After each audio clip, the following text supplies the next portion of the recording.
بسم اللہ الرحمن الرحیم۔ ہماری آج کی ویڈیو کا عنوان ہے کہ 3 طلاق کو 1 طلاق قرار دینے والوں کی جو مشہور حدیث ہے اور مشہور دلیل ہے صحیح مسلم میں سیدنا عبداللہ ابن عباس رضی اللہ تعالیٰ عنہ کی حدیث۔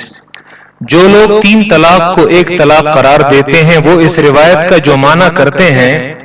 کہ وہ اس روایت کا اپنا اصل معنی نہیں ہے بلکہ اس حدیث کا جو درست معنی ہے وہ دلیل کے ساتھ ہم اس ویڈیو میں ذکر کریں گے۔ اور کچھ لوگ جو اسلام کو مذاق بنائیں اور کیا کہتے کہ اچھا اگر ایک ساتھ میں دے دیے 3 طلاق دے دیے ہو گئی، ابھی کیا حلالہ کرو۔ قرآن کہتا ہے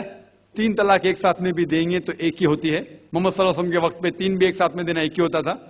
حضرت ابو بکر کے ٹائم میں بھی 3 طلاق 1 ہی ہوتا تھا۔ حضرت عمر کے دور میں لوگ جو کہتے 3 طلاق 3 ہوتی ہے، کئی علماء کہتے ہیں کہ ان نے یہ اپنے فتوے پہ رجوع کیے اور انہیں افسوس تھا کہ یہ فتویٰ انہیں دیے، اور کئی لوگ کہتے نہیں ان کا فتویٰ صحیح تھا۔ اس میں امت کا اختلاف ہے، لیکن اگر قرآن کی روشنی میں دیکھیں گے تو 3 طلاق ایک ساتھ میں بھی دیں گے تو 1 ہی ہوتی ہے۔ حضرت عمر کے دور میں رضی اللہ عنہ انہوں نے کہا تھا کہ ہم اسے کہہ نہیں سکتے، کیا وہ غلط ہے، لیکن علماء یہ کہتے ہیں، مثال طور پر ابن تیمیہ، شیخ ابن تیمیہ، وہ کہتے ہیں کہ یہ حضرت عمر میں اللہ بھی پلیز رضی اللہ عنہ، وہ محمد صلی اللہ علیہ وسلم نے جو کہا اس کے اوپر نہیں ہے،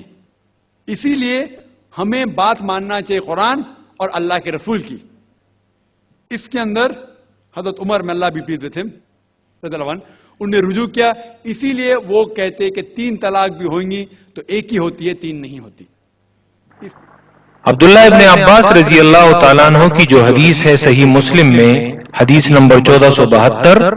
یہ عبداللہ ابن عباس کے شاگرد ہیں جن کا نام طاؤس ہے۔ وہ فرماتے ہیں کان الطلاق علی عہد رسول اللہ صلی اللہ علیہ وسلم و ابی بکر و سنتین من خلافت عمر طلاق الثلاث واحدتن۔ رسول اللہ صلی اللہ علیہ وسلم کے دور میں، ابو بکر کے دور خلافت میں اور سیدنا عمر رضی اللہ تعالیٰ عنہ کی خلافت کے ابتدائی 2 سالوں میں طلاق الثلاث واحدتن کہ ان الفاظ کا معنی وہ کرتے ہیں کہ 3 طلاق کو 1 طلاق قرار دیا جاتا تھا۔ پھر حضرت عمر رضی اللہ تعالیٰ عنہ نے فرمایا جب ان کی خلافت کے 2 سال گزرے کہ ان الناس قد استعجلوا فی امر، لوگوں نے اس کام میں جلدی شروع کر دی ہے، قد کانت لہم فیہ انات، جس میں انہیں مہلت دی گئی تھی، فلو امضیناہ علیہم، پس اگر ہم اس چیز کو ان پر جاری کر دیں تو ان پر اس فیصلے کو انہوں نے جاری کر دیا۔ جبکہ اس حدیث کا درست معنی یہ مشہور محدث ابو زرعہ نے کیا ہے، المتوفى 264 ہجری، جس کو سندن ابو بکر البیہقی نے السنن الکبریٰ میں ذکر کیا ہے۔